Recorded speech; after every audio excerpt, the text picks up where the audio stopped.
Yes, a pleasant afternoon to everyone listening to our master class today.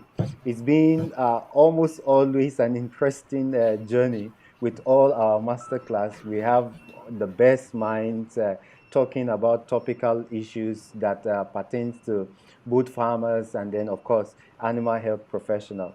And today, I am broadcasting live from an animal farm. You see? So, not the usual office paraphernalia, but from a cattle farm. So, just in case you hear, wah, wah, wah, please bear with us. You know, we are farmers, we are not just talking vets. We are also practical vets. So, but again, I think the good thing is that there's internet connectivity on the farm, and then we are getting to also interact while we'll dish out very important information. It's Antimicrobial Week, Antimicrobial Awareness Week. And what does that mean to us? It means that part of the things we're going to be focusing on today is creating awareness around the use of antimicrobial. We have a very brilliant person in the house, very brilliant. He's been way, way, way my senior colleague, my mentor, and then he has taught us a lot of valuable lessons in this livestock industry as a vet. Fortunately, he's also a drug producer, local drug manufacturer in Nigeria. You're going to be hearing a lot from him, but he's going to be taking us through quite a handful of things today that will be at least putting our parts together for the next stage we need to be in. So I'm talking about no other person other than the I wanted to use the word almighty, but I'm not going to use that. But the most intelligent Dr. Olabode Afolayan. Good afternoon, sir. Good afternoon, Dr. Femi. Good to catch you on the master class today. Nice seeing you again. when, Such when, a great opportunity to see you again. when you have people that farmers are pursuing every day, to catch them for an hour for a master class has always proven very difficult. All right, so welcome on board and thank you for joining today's master class. We are talking Thank about you very much. antimicrobial. So, what do farmers need to know? What's antimicrobial? Maybe let's start with the basic question antimicrobial. What are antimicrobial? Before we now start talking about the awareness week that we're talking about, and then, of course, some other issues we need to discuss. All right, please go ahead, Dr. Body. First of all, let me appreciate the entire team of Farm Alert for giving me this great opportunity to speak with our online audience. I want to simply appreciate the CEO. That's we call him Pastor. Let me call him. I know him as a pastor first before I know him as a doctor. That's Dr. Femi Jokaudi. I really appreciate God upon your life and for the good work you are doing. And then I want to appreciate your team that have been of a support, good support to you. Yes, our online on this too. I want to appreciate you for joining us today again.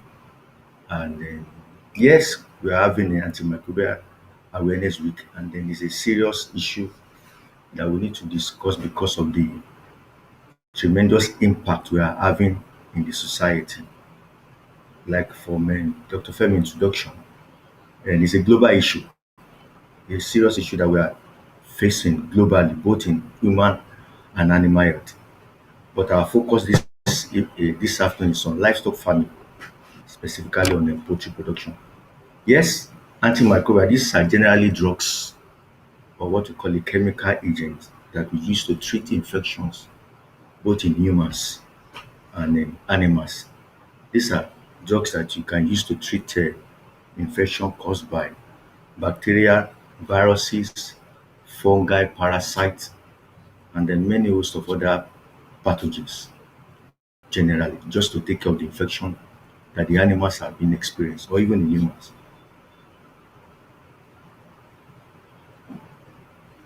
All right, so just a moment.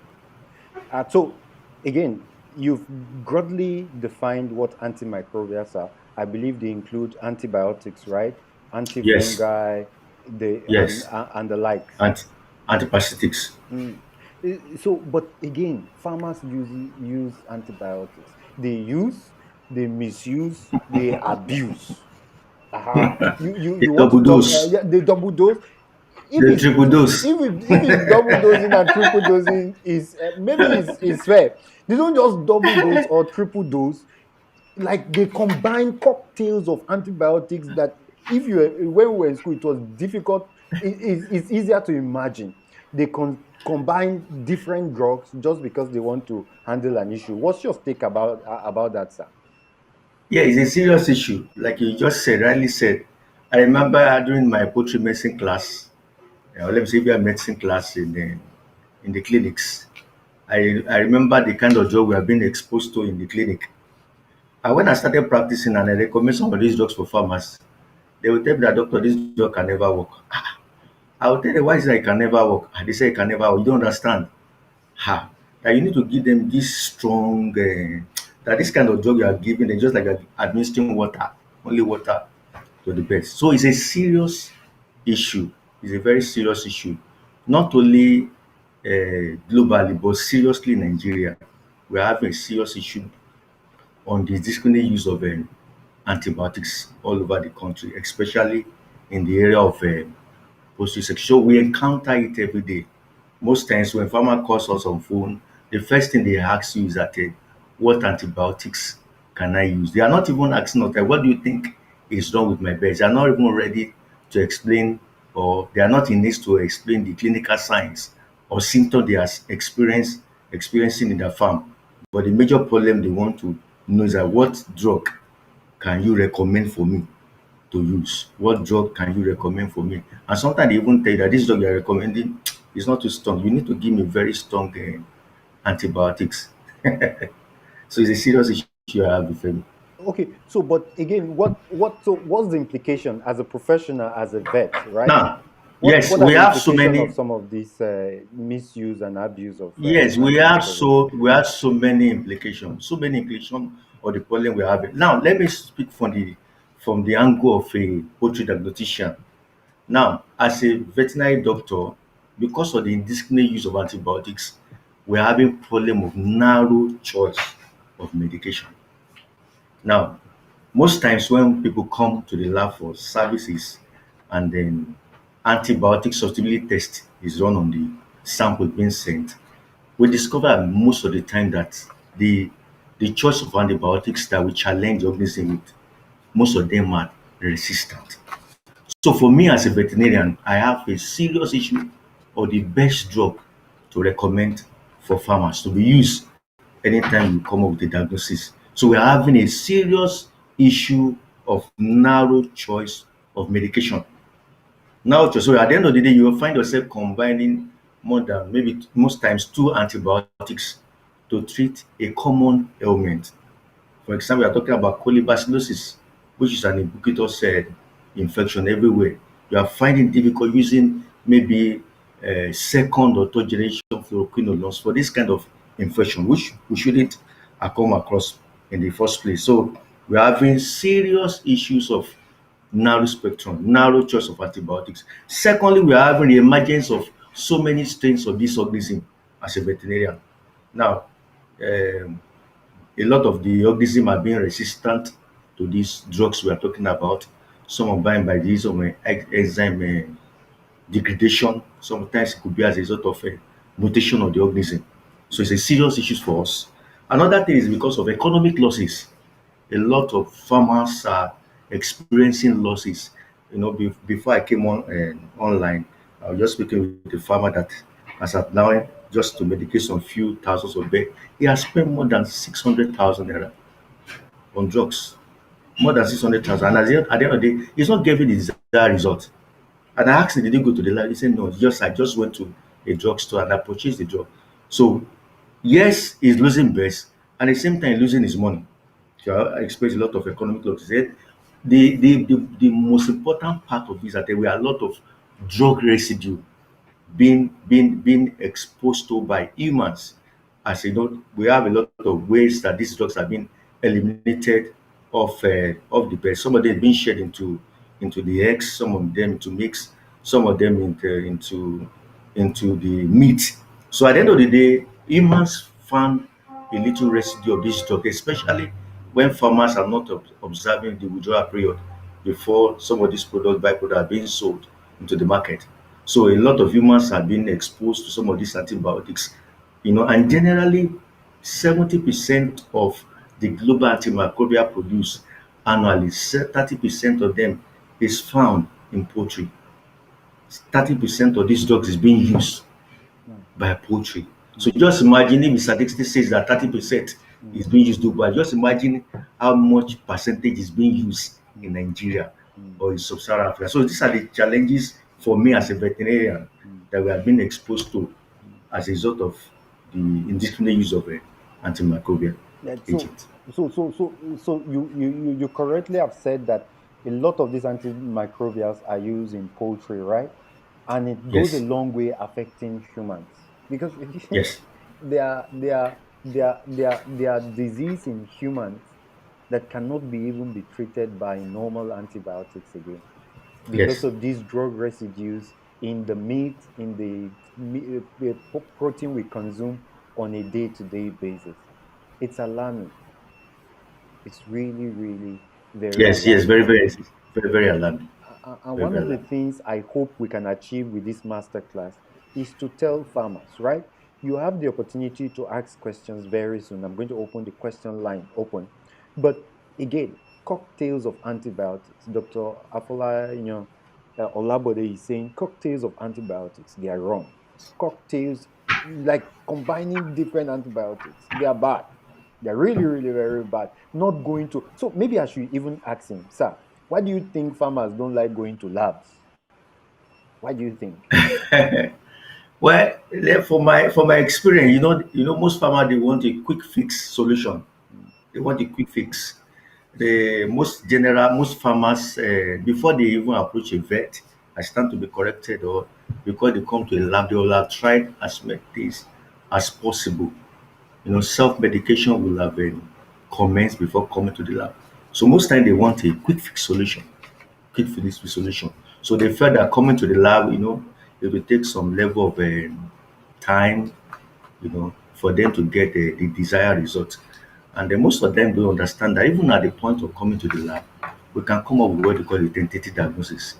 At the level of tentative diagnosis, we can at least assist you with the antibiotics based on the the perceived organism that may be affecting the farm. So they always want a quick fix. They're always in hurry. Most farmers they are always in hurry. They want a quick fix solution to their problems. Instead of being patient, they don't want to even come to that. They want you to solve their problem once and for all. but look at it this way, sir. You said a quick fix solution, right? Because Yes, every word in that sentence, right, is really yes, wrong. You just mentioned that somebody spent 600,000 on drugs, right? yes, yes. And he has not solved the problem. So, number one is not quick. Number two is not fixing anything. Number three, the solution has not even appeared yet. You're losing a lot of money, right? So, Yes, in your opinion, because this using of drugs without consulting, without proper diagnosis, is not a quick fix solution. In at all. all, you are losing money. I was Yes. part of a class where somebody announced that somebody has spent over 1 million on drugs to solve an issue that he's still suffering from when the problem was just common cleaning of the water, right? So, sir, what will you advise, sir, step by step? If a farmer has a problem, how will you want the farmer to approach solution rather than just going to a veterinary store? And some veterinarians are corporate. We just allow farmers buy antibiotics. It's farmers now that prescribe antibiotics. Like it's them. Yes. They just come and then they say, give me. I don't want to start mentioning trade names. They'll just call this one, give me this, give me this, give me this. And nobody questions them on why they are using what they are using. All right. So if you want to set up a protocol, farmers are listening, you want to set up a protocol that this is what you need to pass through when you are having problem on your farm. And this is what you need to do to be able to at least not do the quick fix that we're talking about, but the long lasting fix that will keep you at peace. And then, of course, you will not spend a lot. So, what protocol will you suggest to farmers in this masterclass, sir? Well, first of all, I am an advocate of preventive care. I tell farmers that you should embrace prevention than treatment as much as possible. It's not until when you have an issue then you start running a task to solve the problem. First of all, you need to embrace prevention. Before you need to stop the disease from even happening before you even think of treating them. And that's why farmers generally they need to embrace preventive care. Preventive care as much as possible. For example, having the services of a veterinarian or animal health specialist, visiting, making a periodic visit to your farm so that it can assist you, in preventive care before even the problem setting. You can easily fix it before the problem raises its ugly head. Now, secondly, is this, as simple as possible. There's always a portal of entry of any disease condition in the farm. As simple as water hygiene. Water hygiene is a source of infection. Poor water can be a source of infection in the farm. I've seen a situation, especially during the rainy season, that somebody can be having a problem of colibacillosis, avian colibacillosis, and they will use as many drugs as possible. They will treat, the best will get better. After a few days, they will have a relapse. And at the end of the day, just taking the water, just doing water microbial analysis, you see a high level of coliforms in the water. So simple water hygiene, water protocol hygiene or water sanitation can be a major problem in a farm. So we advise farmers to take it serious. They are more interested in spending money on medication, spending money on construction, spending money on cages, spending money on procurement of DOC. But when it comes to water hygiene, they are not interested in it. So water hygiene will be a source of problem for them in the farm. Secondly, feed hygiene. Feed hygiene. Especially this period that we're having a lot of high cost of feeding. A lot of farmers are looking for the best alternative to bring down the cost of production, especially when it comes to feeding. And that alternative can be a major source of problem in the farm.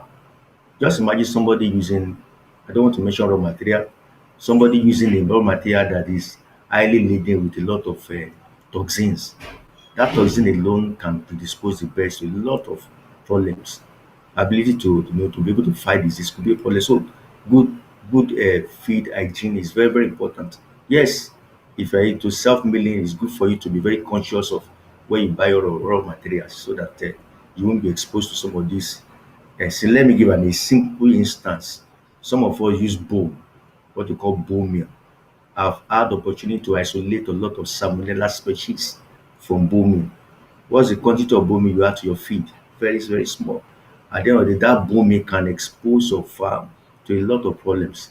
So it's very good for you, some of this feed, to periodically check your feed, check your raw materials, check what you are putting there, and be sure that you are not exposing yourself to it. So these are some of the problems that farmers normally overlook, and at the end of the day, they pay daily for it when it is being ignored.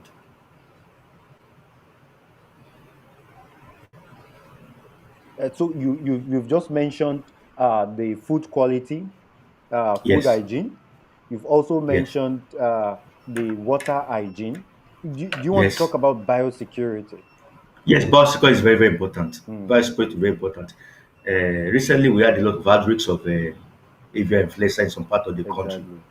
and Exactly. some of the farms they are being exposed because they are not stepping up their strict biosecurity.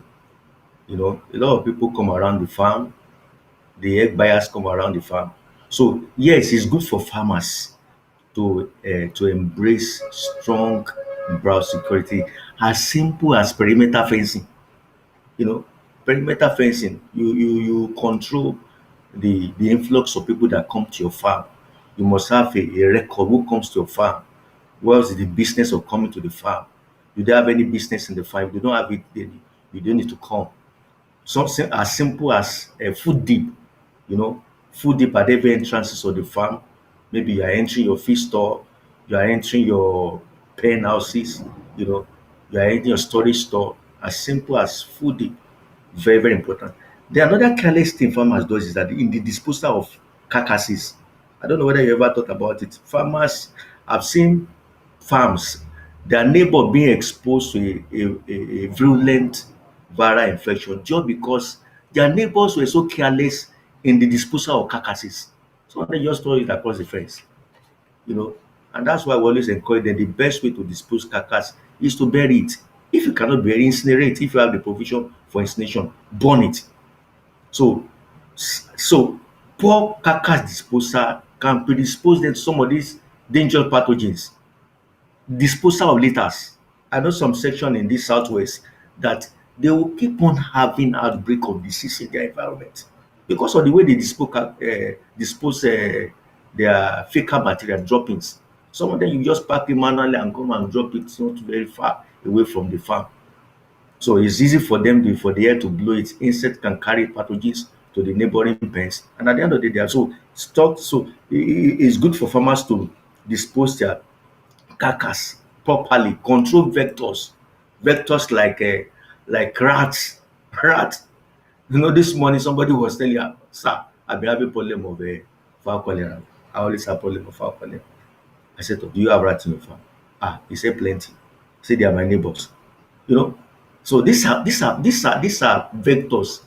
If you treat it, you know, I almost tell people that you know, rats, if they find themselves in a good habitat, two of them can multiply to as much as 1.8 million in 2 years. A rat, two rats in a good habitat. You know, rats, when they get to the farm, they tell their neighbors, this is a small London. I just discover US. I just discover US. Please, there's no need of you exposing yourself to traps. This is a small London. So they go and involve, they replicate. Wow. They you know, a rat has the Mm. capacity to eat its size daily. So if a rat is about 90 grams, it can eat its size daily. You know, that's those are the problems the farmers normally, you know, neglect in the farm. So it's good for you to have rodent control, vet controls, you know, vector controls in the farm, and do it periodically. Because whether you like it or not, sometimes they multiply because you have neighboring bushes. So it's good for you to have a radio control policies in place. So good biosecurity, good sanitation, these are the ways we can use to reduce the level of pathogens in the farm. Environmental decontaminations, very, very important too. Once in a while, you can get this oral viricide, you know, that will not be harmful for farmers, for the best, and you know, do a perimeter spray so that you can, you know, some of these pathogens being shared in the environment. Sometimes you have a lot of free virus in the environment. We always advise farmers to do that from time to time so that you can reduce the level of you know, pathogens in the environment.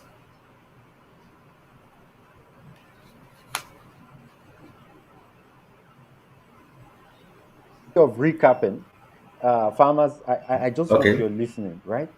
Uh, what you're looking for in Sokoto, hmm? Our master teacher today says is in your Sokoto. Because the 600,000 you spend on drugs, the 1 million you spend, the 100,000, right? If you can Mhm. have proper sanitation, right? Proper biosecurity, proper hygiene, this whole problem can be done with in no time.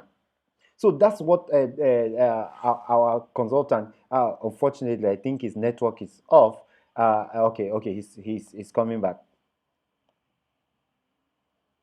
He's coming back. Okay, good to have you back. You went off a little bit. So he's saying, okay, I'm going to bring you back. Just a moment.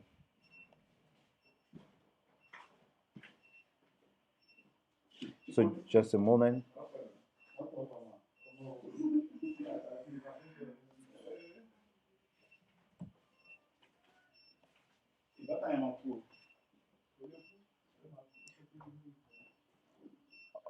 All right. You're back.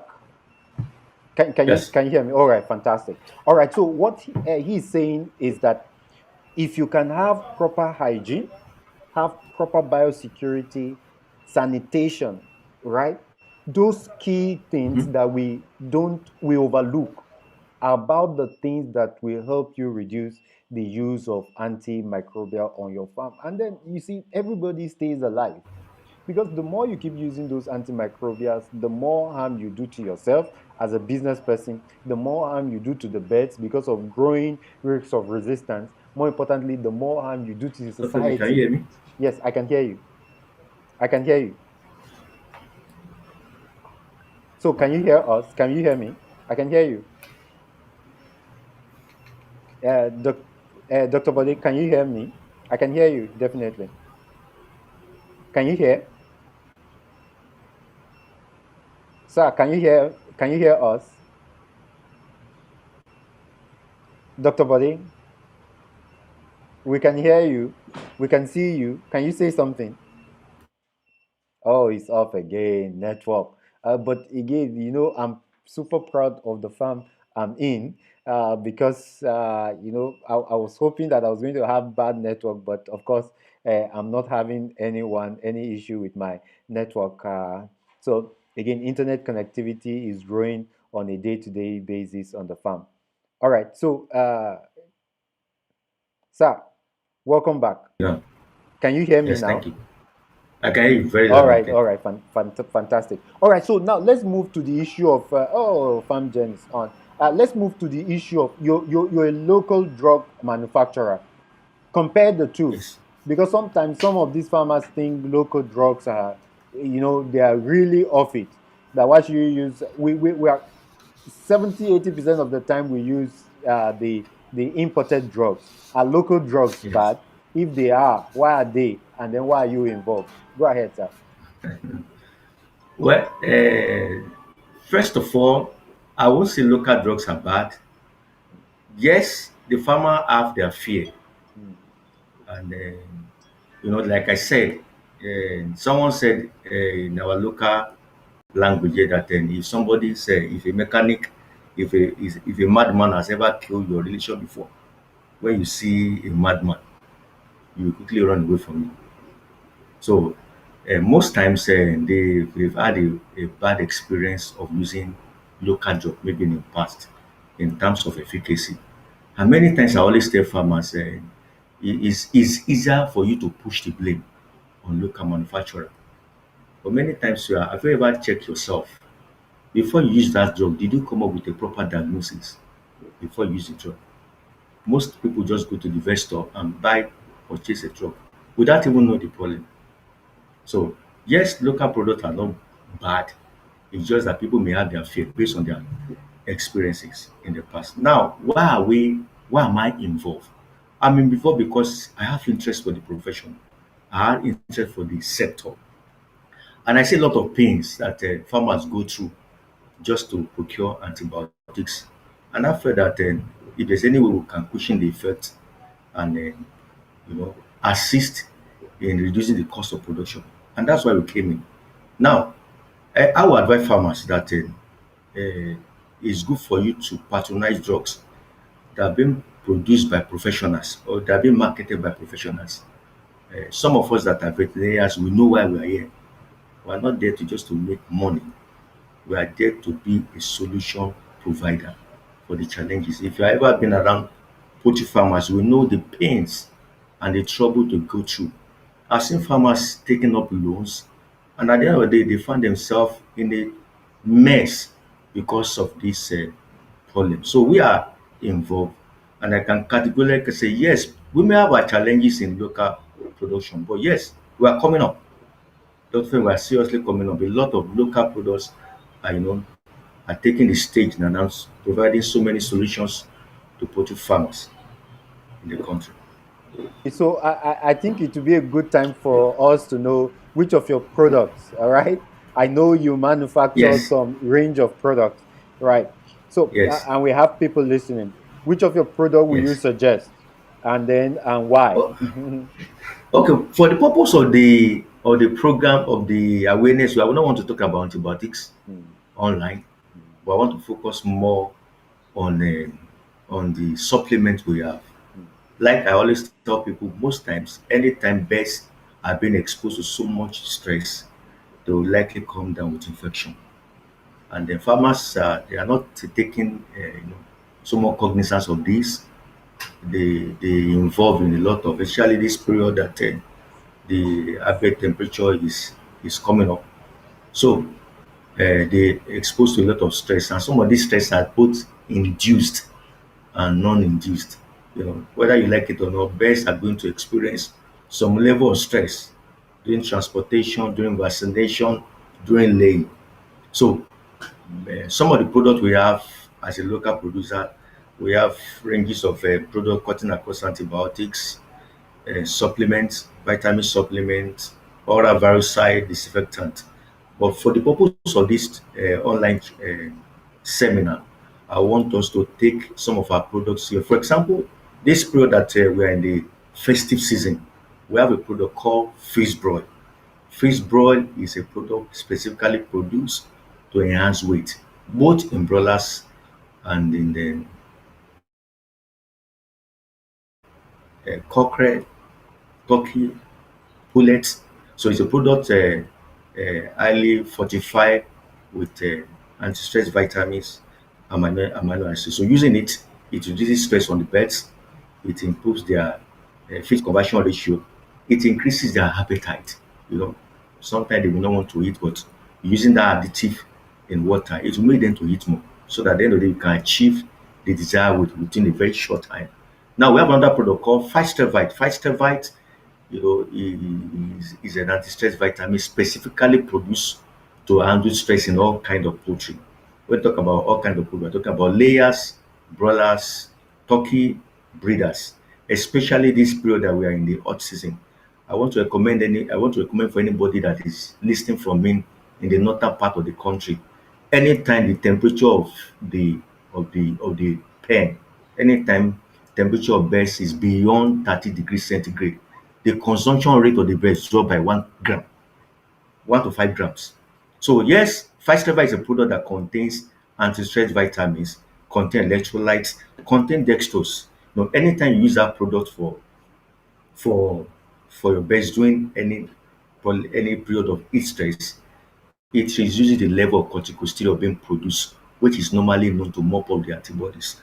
So at the end of the day, the calcium supplement, anybody experiencing maybe so much cracks in their laying birds during period of heat stress, because a lot of calcium could not be reabsorbed from the GIT as a result of the enzyme that is responsible for the reabsorption. So it's a product that's very, very good for uh, birds that are going through stress. Anyone, it has a lot of dextrose, vitamin C in it. Then we have another product. Can I continue talking, Mr. Femi, about Dr. Femi, about the product? Okay, we have another product. Okay, we have another product called Fish Flush. Fish Flush is a liver tonic. Generally, whatever, like we said earlier, farmers are used to double dosing, triple dosing, combining so many drugs. At the end of the day, the liver that is responsible for the detoxification of these drugs is being overwhelmed. Some of the liver cells have been destroyed as a result of so much exposure to this drug. Now, after a time, the birds can come down with liver problems. So, fish flush is there to assist the hepatocyte, that's the liver cells, to you know to rejuvenate, to be able to get stronger, to be able to fight and do the proper function they are being done, exposed to. First, if a lot of birds eat a lot of toxin laden feed, at the end of the day, it will affect the birds. Yes, it's good for you to give them liver tonic for them. So I would recommend it to be used every 3 months for birds, or as recommended by a veterinarian in case you are facing challenges. Then the last one I would like to talk to about among amount supplements is Vitapic. Vitapic is a composition of multivitamins, amino acid, trace element, minerals, you know, and electrolyte too. Now, if you are thinking of improving, you know, your egg size, you know, the laying capacity of your birds, is good for you to use this product. So these are the product supplement we have for now that farmers can take advantage of and improve there. So I want to recommend that most if the birds are not being stressed, or if the birds, if you are not being exposed to vitamins, you're exposed to infection. Yes, I recommend that vitamins should be used for birds from time to time so that it can help assist them to produce more antibodies to fight any threatening pathogens in the farm. Very brilliant one. At least we know we have indigenous. So I think the thing I like about your products are the way they are packaged, nicely Mm. packaged, and then so I think that's a kudos to you. So the more Thank you. I see local products that can meet international standards, the happier I am. So I want to bring a comment on stage by Dr. Ganier Nahoro. He said antimicrobial use, AMU, and the resistance have become the most topical issues bringing veterinary and human medicine together. The problem is that quack think they can function like like vaccines. So I know the issue of quackery is also a very big issue in Nigeria. What will Yes. you want to say regarding that, sir? Well, the our body, the BCN is trying its best, and the MBA is trying its best. But I think we just need to step up our control on quackery. Yes, it's a major problem of that. But another thing we could do is to close the gap in terms of knowledge. We really appreciate what Farm Alert is doing by sensitizing the environment on that. So we need to do more on knowledge. We need to get farmers to expose more to the danger and indiscriminate use of that. And then, what I've known over the time is to get everybody involved. Yes, the quacks, some of them are other health provider. We need to make them to be involved and let them know the reason why we need to stop the screening use of this antibiotic. So we need to do a lot of knowledge gap. We need to close the gap. We need to educate farmers as much as possible on these menace. Then I want to encourage our veterinarians to not to make themselves quacks. Some veterinarians have turned themselves to quacks. Well, I don't know the reason. I've had issues with farmers because when they come around me, I'm always very not I'm not still in prescribing antibiotics for them. But some of them make reference to other veterinarians. So we too we should brace up and not compound the problems. Yes, we may have needs on ground, we may have issues on ground, but I think we should hold our profession in high esteem so that as much as possible we will not compound the problem we're having in the society. So we have to do a lot of knowledge, and we have to embrace strict enforcement. If I try our best and people are violating the rules, then we need to do that and then enforce, uh, uh, bring out a strict enforcement. I always encourage the so-called quacks. Some of them are our paramedics in the industry. I always advise them that sometimes you can encourage your farmers, or you bring the carcass to the farm, bring it to the labs in your environment. Let's do the diagnosis.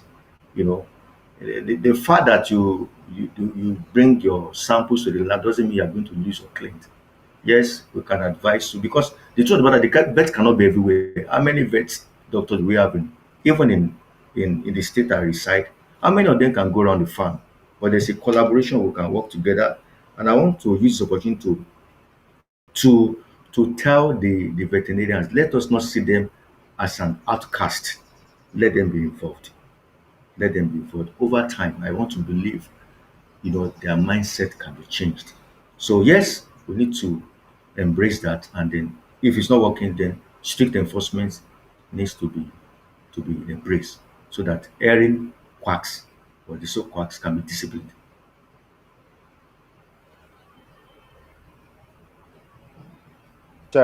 For those amazing, well, first of all, comments on the antimicrobial resistance and the need to wade off quacks. But I think the big thing that farmers needs to leave an animal health professional is that this antimicrobial resistance can be solved, but it Yes, will require a collective effort.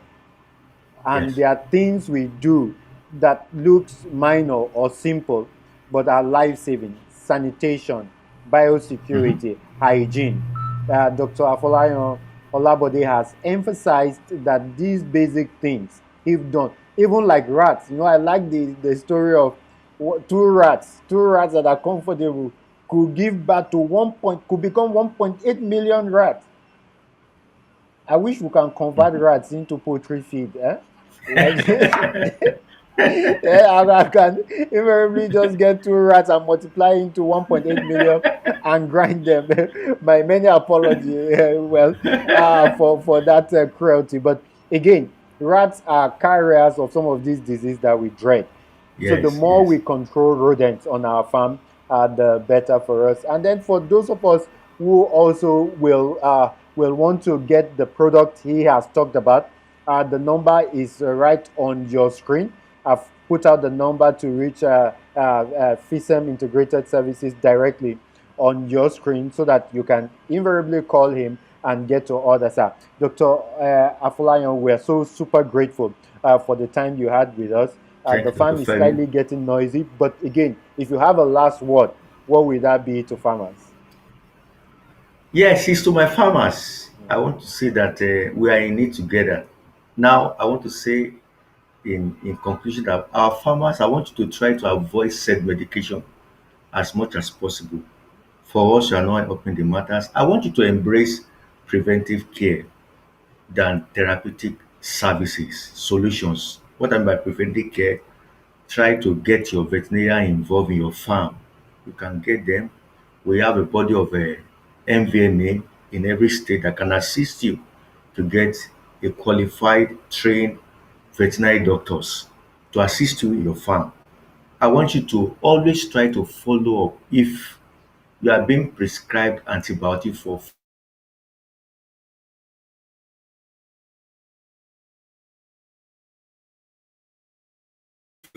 5 days. Please follow the prescription. And lastly, I want to encourage us to look for alternate medications.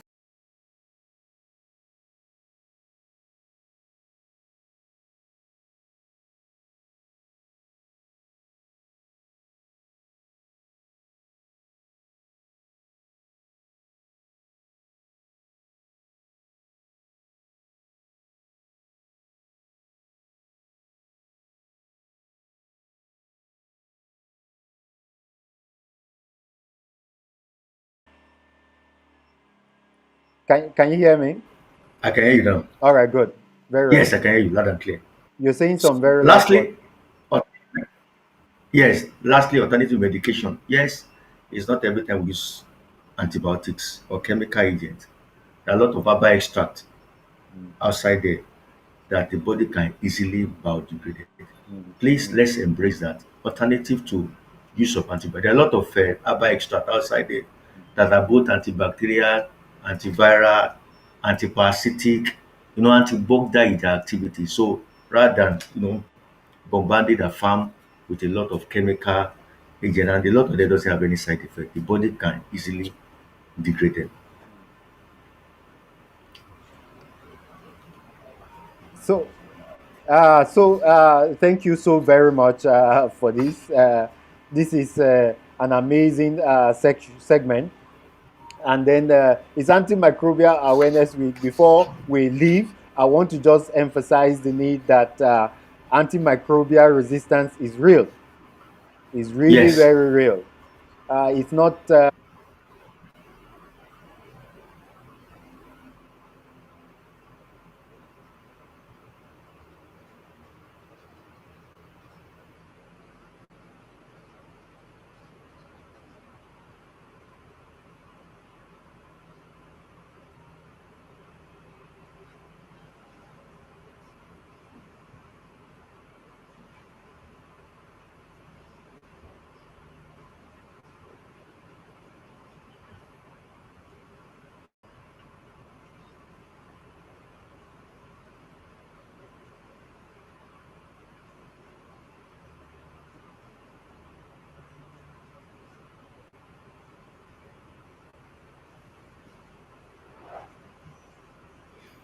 I can hear you.